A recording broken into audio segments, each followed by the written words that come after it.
আসসালামু আলাইকুম। আজকে আপনাদের সাথে শেয়ার করব আমাদের জীবনের সাথে ঘটে যাওয়া সবচেয়ে ভয়ানক একটি ঘটনা। আর এই ঘটনাটা অনেক বেশি ভয়ানক ছিল আমাদের জন্য। আসসালামু আলাইকুম, কেমন আছেন সবাই? আশা করি ভালো আছেন। তো এই যে রুটিগুলো দেখছেন, এগুলো ওর বাবা নিয়ে আসছে আমাদের জন্য, আমরা খাবো বলে। এগুলোকে আব্বু নাকি প্যানকেক বলেছে যে দোকানদার এইসব প্যানকেকগুলো এখন ইজিলি বিক্রি করে, কিন্তু আপনারা কেউই কিনবেন না, কারণ এগুলো অনেক বাজে খেতে। সত্যি বলেছ, আমরা যখন চা দিয়ে এগুলো খেতে নিয়েছে তখন আমাদের গলা দিয়ে নামছে না, এমন একটা অস্বস্তিকর লাগছিল। আসলে এগুলোতে অরেঞ্জ ফ্লেভার দেওয়া আছে, তাই চা দিয়ে খাওয়ার একদমই উপযুক্ত না। আর এগুলো দেখতে লাগছে রুটির মতো, কিন্তু ম্যাশমেলের মতো দিলে গলে যায়, চাতে দিলে একদম গলে আঠা আঠা হয়ে যায়, এই জন্য আরও বেশি বিরক্তকর লাগে। আর এখানে আম্মু করবে আজকে চিংড়ি মাছের মালাইকারি, যেহেতু নানুরা বাসায় আছে এই জন্য আম্মু এই তরকারিটা আজকে রান্না করবে। সত্যি বলতে আসলে চিংড়ি মাছটা আমাদের ঘরে একদমই কম খাওয়া পড়ে, কারণ আমাদের প্রত্যেকটা মানুষেরই বেশিরভাগে অ্যালার্জি আছে, তাই আমরা একটু চিংড়ি মাছটা কম খাই। কিন্তু আমার আম্মা অনেক পছন্দ করে, তাই আমার আম্মার জন্য নিয়ে আসছি। তো বাচ্চারা তো খুব খুশি, মানে চিংড়ি মাছটা পেলে ওরা অনেক খুশি, কিন্তু খেলে যে কী অবস্থা হয় সেটা পরে বুঝে। আর এখানে ঢ্যাঁড়স দিয়ে আলু দিয়ে রান্না করবে, আর পালং শাক দিয়ে শুটকি মাছ দিয়ে রান্না করবে। এই দুইটাই নানুর পছন্দের। আজকে সব কিছুই তো তুমি নানুর পছন্দের রান্না করেছো। আমার মা এসেছে, এখন আমার মায়ের পছন্দের রান্না কি তোমাদের পছন্দের রান্না করব? হ্যাঁ ঠিকই। আর নানু 3.5 বছর পর আমাদের কাছে এসেছে, এই জন্য আমু সব কিছুই নানুর পছন্দেরই রান্না করছে, কিন্তু আমাদেরও এগুলো পছন্দ। সত্যি বলছে, আসলে মা তো এরকমই হয়। তো আমি যখন তোমার বাড়িতে যাব, তুমিও ঠিক আমার জন্য আমার পছন্দের জিনিসটাই রান্না করবে। হ্যাঁ ঠিক। আর এখানে আমু চিংড়ি মাছের মালাইকারির জন্য প্রথমে তেল দিয়ে দিয়েছে, এরপর আদা রসুন বাটা আর পেঁয়াজ কাঁচামরিচ সব কিছু দিয়ে ভালোভাবে ভুনা ভুনা করে নিচ্ছে। আর এখানে পুঁই শাক নিয়েছে, আমি পালং শাক বলেছিলাম এটাকে। না, এটা পালং শাক না, এটা পুঁই শাক। পালং শাক তো এখন পাওয়া যায় না, কারণ পালং শাক একমাত্র শীতকালেই পাওয়া যায়। তো এখন মশলাগুলো সবই দিয়ে দিচ্ছি, আসলে তরকারিতে যে মশলাগুলো দেওয়া হয়, তো মশলাগুলো দিয়ে আমি ভালো করে একটু নেড়ে চেড়ে নিচ্ছি। তা আসলে শুটকি দিয়ে যখন এই এই তরকারিটা রান্না করেছিলাম, যে কতটা ভালো লেগেছে কি আর বলবো আসলে। হ্যাঁ এমনিতে তো পুঁই শাক আমাদের শরীরের জন্য অনেক বেশি উপকারী, কিন্তু এই পুঁই শাকের তরকারিটা অনেক বেশি মজাদার হয়েছিল। আর এই রকম ঢ্যাঁড়স ভাজি অনেক বেশি মজার হয়। আমি তো অনেকবার খেয়েছি অন্য রকম ঢ্যাঁড়স ভাজি, কিন্তু এই রকম ঢ্যাঁড়স ভাজি এই প্রথমবার খেয়েছি আলু দিয়ে, অনেক বেশি টেস্টি ছিল। তুমি তো রাজবাড়িটা অর্ধেকটা শেষ করেই ফেলেছো, খাওয়ার সময় আমরা অল্প অল্প ভাগে পাইছি। হ্যাঁ আমি পুরাটাই খেয়ে ফেলেছি, কারণ আমার থেকে আর ভাত দিয়ে খাওয়ার অপেক্ষা আমার আর সহ্য ছিল না, এই জন্য পুরাটাই আমি খেয়ে ফেলেছি।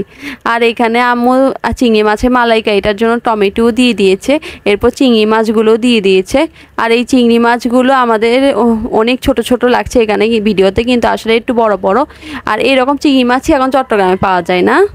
হ্যাঁ, আসলে অনেকে আছে কি মাথাটা রেখে দেয়, তো তাই অনেক বেশি বড় লাগে, কিন্তু আমার মাথাটা খেতে একদমই ভালো লাগে না, তাই ফেলে দিয়েছি। হ্যাঁ কিন্তু চিংড়ি মাছটা অনেক মজার ছিল। আর এখন আমরা আপনাদের সাথে এমন একটা ঘটনা শেয়ার করব, যেটা মানে খুবই ভয়ানক হয়েছিল আমাদের সাথে। আমরা যখন এই বাসাটায় এসেছিলাম, নতুন এই বাসাটা ভাড়া নিয়েছিলাম, তখন আমাদের সাথে যে একটা ভয়ানক ঘটনা ঘটেছে, একটা ভূতের ঘটনা। তা আসলে সেই ঘটনাটা বললে আমাদের এখনও গা শিউরে ওঠে। হ্যাঁ এখনও গা শিউরে ওঠে।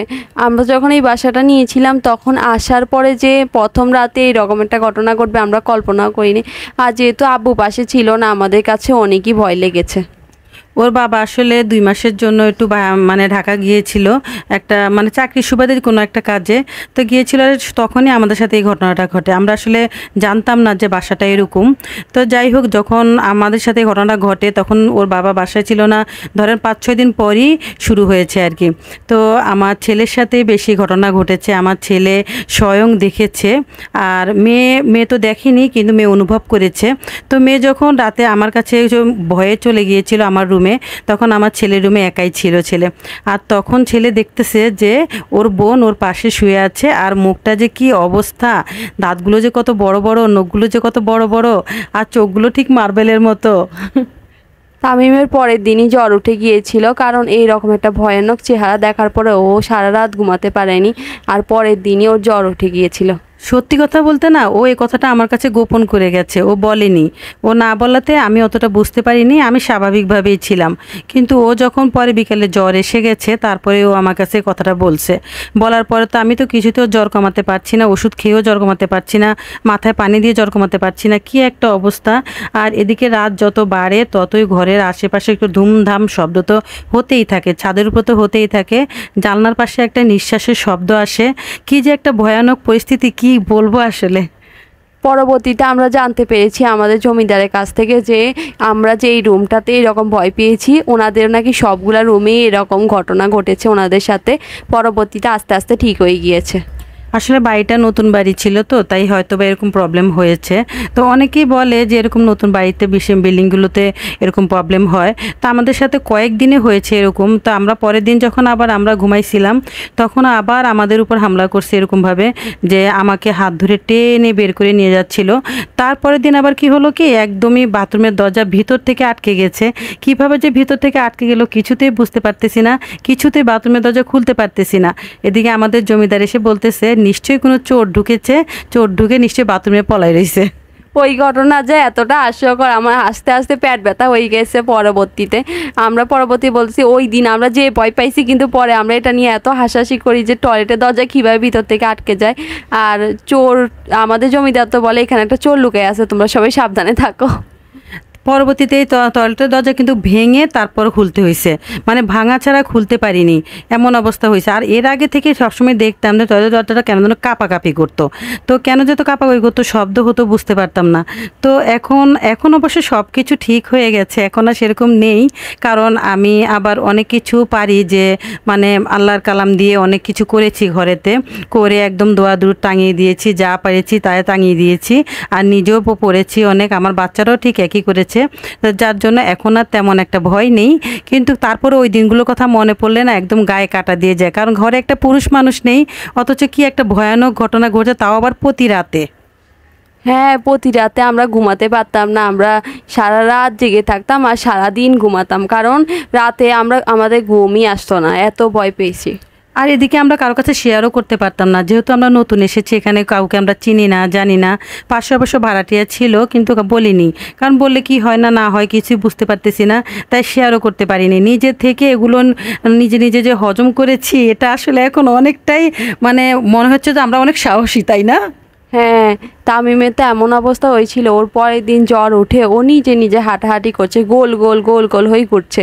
আমরা ওর কিছুই বুঝতে পারছিলাম না যে কিরে ও এরকম গোল গোল হয়ে ঘুরছে কেন। ও বারবার শুধু বাথরুমে চলে যাচ্ছে আর বাথরুমের দরজা আটকে দিতে চাইছিল। আমি বলেছি না, তুমি বাথরুমে ঢুকবা না, দরজা আটকাবা না, আমি পাশে আছি। ও বলে আমি কেন ঢুকবো না, আমি ওখানেই ঢুকবো, আমি ওখানেই থাকবো। ও এরকম বলতেছিল। আমরা তো ভয় পেয়ে গেছি। আমি বাথরুমের দরজার ধাক্কা দিয়ে ধরে রেখেছি যে তুমি আটকাতে পারবা না। ওর এত শক্তি, ও যে আটকে ফেলতেছিল দরজাটা। আপনাদের কাছে হয়তো হাস্যকর লাগবে এই ঘটনাটা, কিন্তু আমাদের সাথে বাস্তবে ঘটেছে। আর আমরা অনেক বেশি ভয় পেয়েছি, কিন্তু আমরা ওদেরকে ভয় পাইনি, কারণ ওদের শক্তি আমাদের থেকে এত বেশি না। আমরা ওদেরকে যত বেশি ভয় পাবো, ওরা তত বেশি আমাদের উপরে হামলা করবে। এই জন্য আমরা ভয় না পেয়ে আমাদের প্রতিরক্ষা করার চেষ্টা করেছি, এবং এখনও আমরা এই বাসাটাতেই থাকি। ইনশাল্লাহ এখন আমাদের আর কোনো কিছু নেই, কোনো ভয়ও নেই, আমরা একদমই নিরাপদ করে ফেলেছি। আমরা জানি কে আমাদের হামলা করেছে, এই জিনিসটা আসলে আমাদের আশেপাশে সবসময় সব মানুষের পাশে থাকে। তা যারা আর কি একটু বেশি দুষ্ট টাইপসের হয়, তারাই আর কি এই কাজগুলো করে। যেমন ধরেন আমাদের সৃষ্টি করা ছাড়াও তো আল্লাহ তাআলা আরও সৃষ্টি করেছেন। হ্যাঁ, আর ওদের থেকে রক্ষা পাওয়া অত বেশি কঠিন কিছু না। আর এই বাসাটা অনেক বেশি ভুতুরে ভুতুরে লেগেছিল আমার প্রথমেই, কিন্তু বাসাটা অনেক বেশি সুন্দর আর অনেক আলো ঝলমলে, এই জন্য আম্মু আব্বু এই বাসাটা ভাড়া নিয়েছে। কিন্তু পরবর্তী সময় যে আমাদের সাথে এরকম ঘটবে আমরা কল্পনাও করিনি, কিন্তু পরবর্তী 1 মাসই শুধু আমাদের সাথে এরকম হয়েছিল। পরে আমাদের সব কিছু ঠিকঠাক হয়ে গিয়েছে, আর এখন আমরা অনেক নিরাপদভাবে থাকি, এখন কোনো সমস্যা নেই আমাদের। তখন যাকেই বলেছি সে আমাদেরকে অবিশ্বাস করেছে, আর এখন হয়তো আমাদের ভিউয়ার্সরাও অবিশ্বাস করবে, তাই না? হ্যাঁ, সবাই আমাদের পাশাপাশি করেছে, বলেছে এমন কিছু হয় নাকি, তোমরা এইসব ঘটনা কোত্থেকে আবিষ্কার করছো। আসলে যদি আবিষ্কার করতাম তাহলে এত সুন্দরভাবে পরিপাটিভাবে বলা যেত না, কারণ আবিষ্কারের কথা এতটা পরিপাটি করে বলা যায় না। আসলেই আমাদের সাথে এটা ঘটেছিল, আর ওটা কি ছিল বা কি থেকে কি হয়েছে আমরা কিছুই বুঝতে পারি নাই। আর আমাদের আগের একজন ভাড়াটিয়া, উনি অনেক বেশি অপরিষ্কার ছিল, হতে পারে ওনারা অপরিষ্কারের কারণেও এরকম হতে পারে। আমরা যথেষ্ট পরিষ্কার পরিচ্ছন্ন থাকি। তো যাই হোক, আসলে এই ধরনের ঘটনা অনেকের জীবনে ঘটে। আর এদিকে দেখেন চকলেটগুলো কিন্তু খুব মজা ছিল, তাই না? হ্যাঁ, কিন্তু নানু যখন আসছে না, তখন নানুকে যখন আমরা বলছি, নানু 2-3 দিন রাত ঘুমাতেই পারেনি, টয়লেটেও যাইতে পারে নাই। আমরা বলি যে আমরা তো এখন আর এগুলো নাই, আপনি একটু ভয় পাচ্ছেন কেন? সত্যি আসলে মানে দূর থেকে যারা শুনে তারা অবশ্যই ভয় পাওয়ারই কথা। আমি যদি কারো বাসায় যে কেউ যদি আমাকে বলে যে এরকম একটা ঘটনা ঘটছে এই বাসাতে, তাহলে আমি ঠিক থাকতে পারবো বলো? হ্যাঁ, আমরাও তো ভয়ে ওই বাসায় যাওয়াই বন্ধ করে দিব। নানুর এই অবস্থাই হয়েছে। আর যেই রুমে এই ঘটনাটা আমাদের সাথে ঘটেছিল ওই রুমেই নানু থাকে, এই জন্য। আর চকলেটগুলো মাশাআল্লাহ খুব মজার ছিল, অনেক বেশি টেস্টি চকলেটগুলো। চকলেটগুলো আসলে একটা মানে বিদেশ থেকে এসেছে।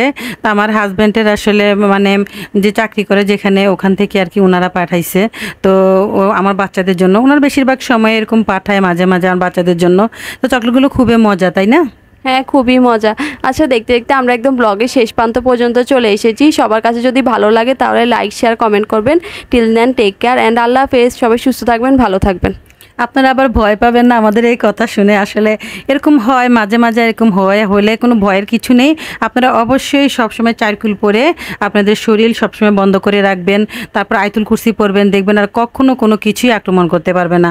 তো যাই হোক, আজ এই পর্যন্তই। আপনারা সবাই ভালো থাকবেন, সুস্থ থাকবেন। আর যদি পারতাম তাহলে একটা করে আপনাদেরকে চকলেট খাইয়ে দিতাম, সেটা তো আর সম্ভব নয়। তো ভালো থাকবেন সবাই, আল্লাহ হাফেজ।